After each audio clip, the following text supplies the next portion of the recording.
Hello, this is Bruno pelletier-bacquaert. Today we are going to look at another very common way to use our quartal voicings. It's when it comes to modal applications. So let's look at this chord here, one of those typical quartal voicings that we've been exploring in the past few videos.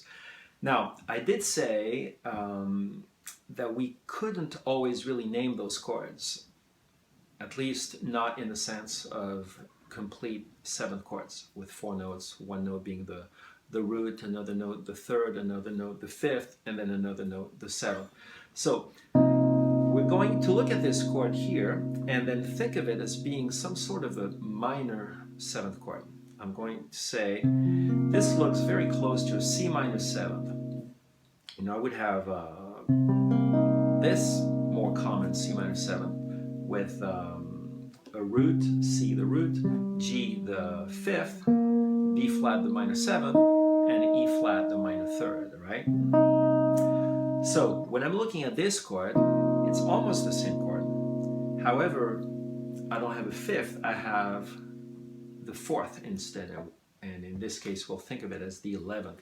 So we can say this is a C minor 11, which is a good sound, you know, for a minor chord. It's somewhat colorful. Now we are going to think beyond. We're going to say this is actually a chord that we could think of as being a Dorian voicing. So what I'm going to do next is move each and every one of the notes to the next note in a C Dorian. Okay, so I'm thinking of the notes of a C Dorian, which are C, D, E flat, F, G, A, B flat, and C. And I'm going to say the notes of this chord belong to that scale, right? That's why I can claim that the chord is a Dorian voicing. And what I meant by moving each note up is this. The C is going to move to a D, F is going to move to G, B flat, the next note in the C Dorian is C, and E flat, the next Dorian in C Dorian is going to be F. So what happens if I move each note up, I end up with this. This is exactly the same grip. One thing I should have mentioned, which I'm sure you all know, C Dorian comes from B flat major. We can think of B flat major as being the parent scale or source scale. That's you could use either term. Different people use either term. So basically, it amounts to saying, oh, I'm moving each one of my notes to the next note in a B flat major scale, right? So either B flat major or C Dorian, same exact notes. So you're going to say, well, big deal. I'm just moving up here. I moved the exact same grip. Well, it's not going to be the same all the time. So let's look at what happens next. When I come from this chord, so D is going to E flat, G is going to A, C is going to D, and F is going to G. So now I have a slightly different grip. I have E flat, A, D, and G. So let's recap. So far we have this, and then now have this. So it does sound like I'm harmonizing a scale, which is exactly what's happening. Now, you probably already know that if you were harmonizing a B flat major scale with these simple seventh chords, you would have this sort of C minor 7, D minor 7, and then E flat major, and then we go to F7 and so forth. So the voicings we're coming up with, those quartal voicings, are very close. You know, in some ways we could say, oh, this is basically this chord C minor, this D minor is basically that chord, and then the E flat major 7 is basically this chord, right? So there's a lot of similarities. After all, there's only one note that's different, right? It's the fifth that's going down to the fourth. So you can think of it that way, at least at first. It could be helpful to visualize grips that we are already familiar with and then simply alter the note. But as much as possible, try to think of the linear movement for each one of the notes. So again, we have this, the next chord was this one, the next chord is this one. If I move again each one of my notes to the next note in the B flat major or C Dorian scale, this is what happens. E flat goes to F, A will go to B flat, D will go to E flat, and G will go to A. So I end up with this voicing. So this is a situation when you can tell, well, a chord is not, it's hard to name, right? Because this is almost like an F7, like an F dominant 7, but then I have the 11th. So what is this chord? Is this a sus chord because it has the 11th, or is it a dominant chord because it has the 3rd? Well, I guess theoretically we could answer that. A sus chord does not have a 3rd, right? So if there is a 3rd, it's going to be some sort of a dominant.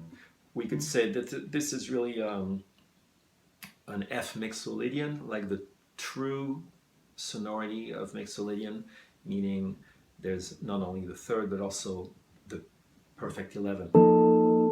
But again, those chords are hard to use unless we are in the context of a mode. Okay, so I'm not going to do this for each chord, but just to show you what we end up with, this.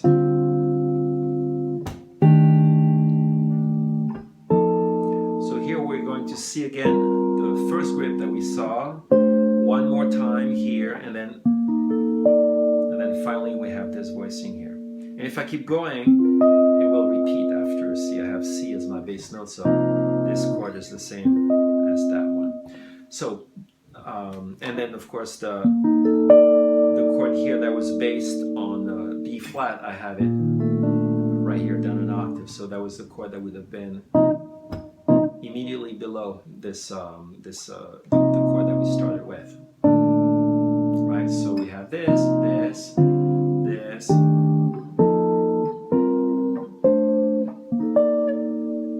So those are all the chords. So the first thing you should do is memorize this sequence of chords. You know, up and down, just grab 2 chords and then move on to the next chord, back and forth between these 2, and then grab the next 2,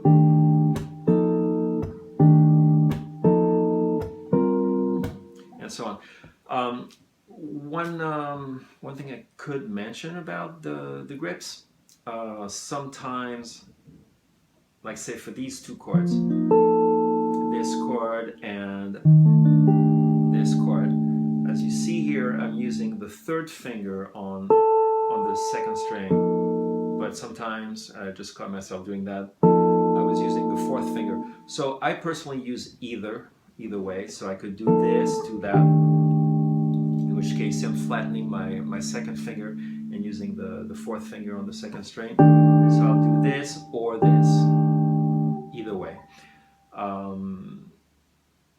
Usually I try to keep, if I'm going to move up or down, I try to keep either the 3rd finger or the 4th finger in place. So if I already have my 3rd finger on the 2nd string, I'll be more likely to do this. Just keep that 3rd finger on that string for all of the voicings. However, if I somehow end up with the 4th finger on the 2nd string, then I'd be more likely to move up and down with that chord with keeping my 4th finger on the 2nd string. So just a little note on the fingerings. Okay, that's one thing. First thing, do that. So we are here on using the middle 4th strings.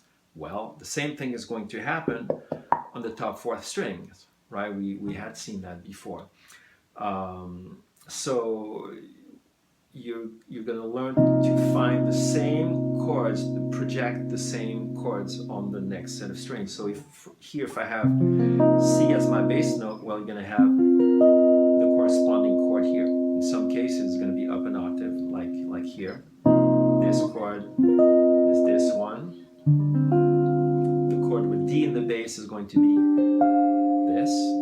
Now here, so this voicing here, this one has E flat in the bass, so it's going to be the same as this voicing here. So this chord or this chord. Of course, it sounds a bit darker in the middle, clearly.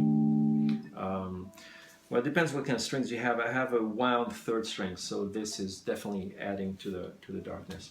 So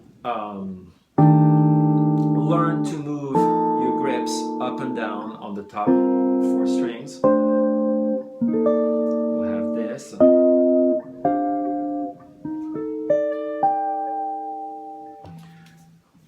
Do it like this, up and down, and then, like I said, just get used to seeing the corresponding shapes. So this shape with D flat, we'll have the same one here on these strings, or down an octave here. Okay, so spend a little time doing this.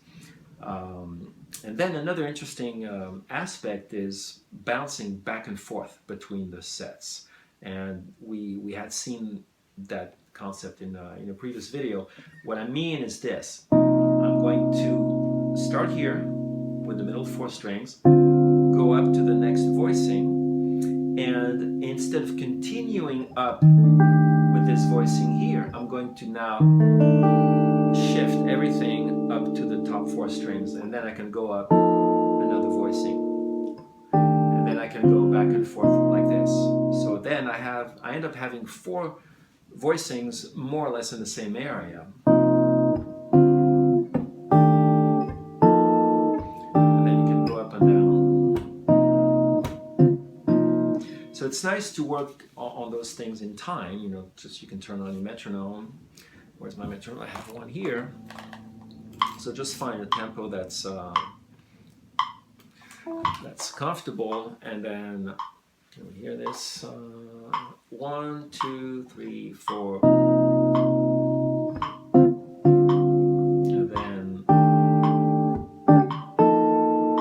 And then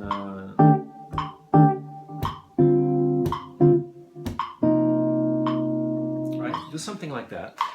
Get used to shift back and forth. So if I'm looking at the next position, so if I start here on the chord that would have D in the bass, my next voicing up on the same string set is this one with E flat, and then now I'm going to project on the top 4 strings. I have this F at the bottom, and then G at the bottom.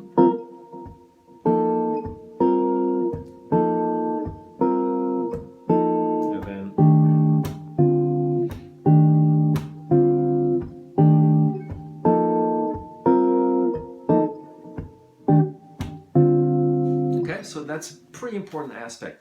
I'll just show you one more position. So the next position would have this chord with E flat in the bass going to the voicing that has F in the bass, to the voicing that has G in the bass, so now in the top 4 strings, and then A.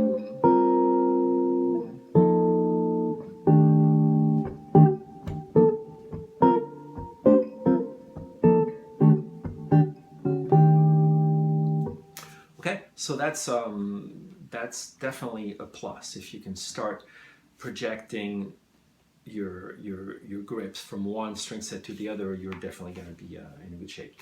Now the example I would follow up with now would be using these very voicings in the context of a minor blues. So if I'm looking at a C minor blues and bare bone C minor blues, we are going to be able to use all those voicings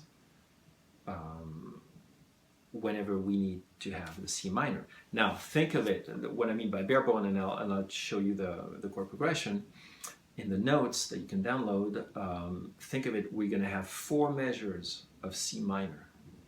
So we're thinking of tunes like, say, Mr. PC, or any kind of those modal blues, and C minor is usually a common key for that.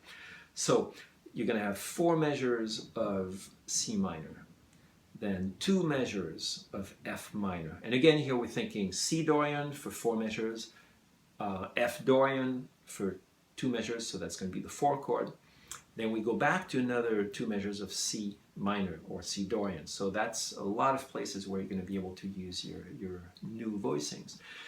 Then it's going to go to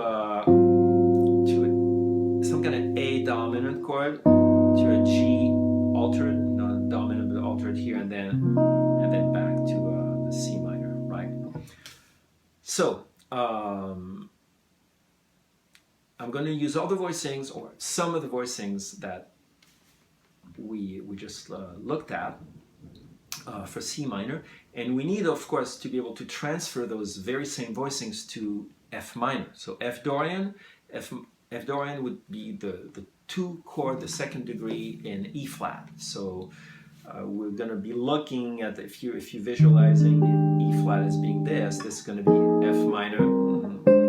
You're going to have those voicings for F minor, and then transition back to C minor. It so happens that those 2 keys, so think of the parent scales, B flat major for the C minor and E flat major for the F minor, are very close. There's really only one note different. There's like, we have, for B flat, we have B flat and E flat in the key signature. And for E flat major, we have B flat, E flat, and A flat. So there's only one note that's different, which means that a lot of the voicings will be actually the same. See, for, let's say, if I'm looking at this for E flat, so if I go down my scale, the chord that's going to be built on D is going to be the same one that we already saw for C Dorian. And then the chord that I was calling C Dorian, where that also is going to be found in the key of E flat major. However, here I'm going to have this voicing, so here it's going to be B flat, E flat, A flat, and then D. Whereas previously I had B flat, E flat, A natural, and then D. So very very subtle changes, but hopefully we'll still hear the blues. Now, I'm going to show you those chords in the context of playing with no bass player. In other words, you are, as a guitar player, responsible for playing bass notes. So 2 things could happen. First of all, don't go too far out on a limb with your chord. It's kind of nice sometimes to just stay between 2 voicings like this. Like, really anchor that C bass, because that's the tonic of the song. So you want to make sure you go back to that C bass as often as you can. Another thing we can do is add, in this case, a G note in the bass.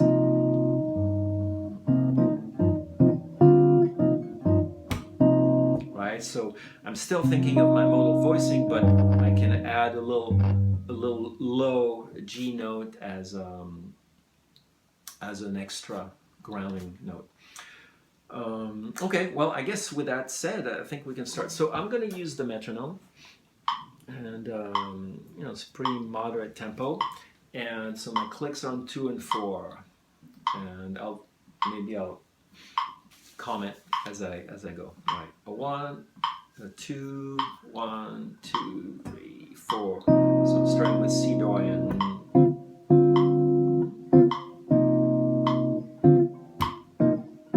And here's my F minor.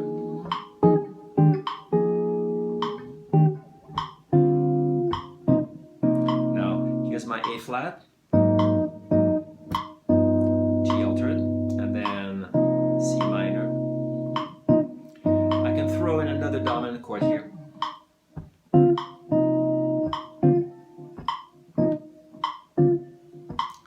Yeah, I'm changing strings.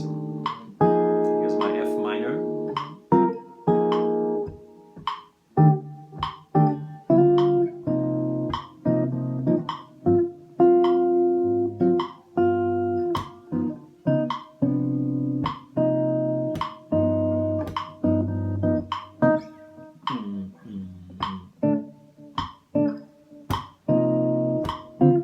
See, I'm staying in this area quite a bit.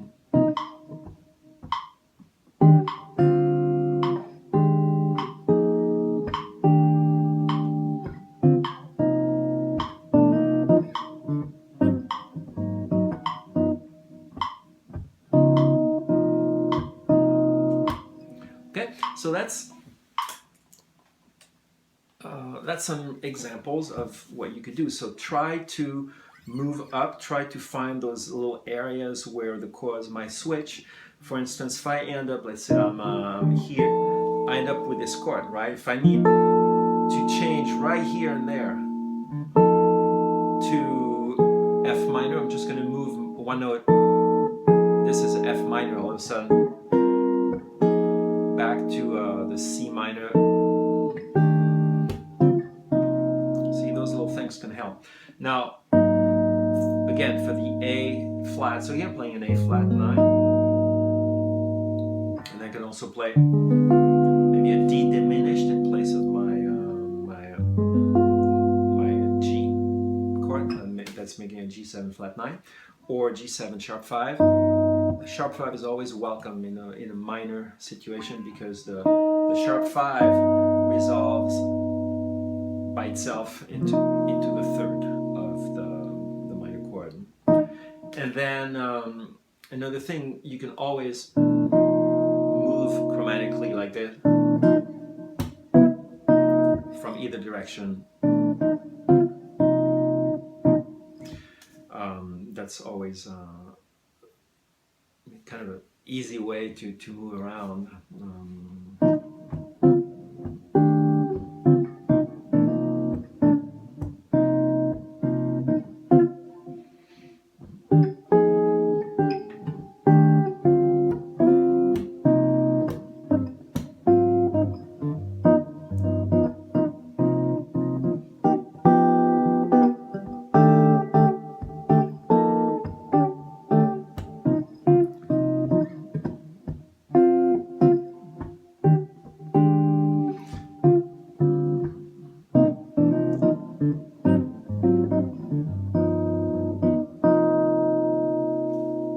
Okay, so I think that's going to be it for today. Just explore this. We're just opening the door here, because if I'm saying this is C Dorian, by the way, I'll just leave you something to think about for a moment. I just said this is C Dorian, and I also said it's coming from a B flat major source, right? But then how about every other mode that would be coming from B flat? You know, we have C Dorian, yes, but what if you were thinking of an D Phrygian, say? Then all you have to do is like anchor D, and then the same exact voicings are becoming Phrygian. Okay, so you see what I mean? That's a pretty vast topic. So the good news, though, is like all the voicings that you learn coming from a major scale are going to be the same, whether you're going to think Dorian, Phrygian, Mixolydian, or what have you. All those voicings will be the same. It's just your perspective that will change. What do you have underneath? And that's probably going to be more the case when you play with the rhythm section, because when you have a bass player, then you have a lot more freedom. Here, I'm purposely staying around the C note to anchor the sound of the minor, and the minor sound is very, very strong here. When you have other modes like even Phrygian, Lydian, you know, Mixolydian even, they could be a bit tricky to anchor with the guitar alone. So, but anyway, that's another topic. So let me know if you have any questions, and we are, I think we're doing good with those quartal voicings, don't you think? Okay, bye.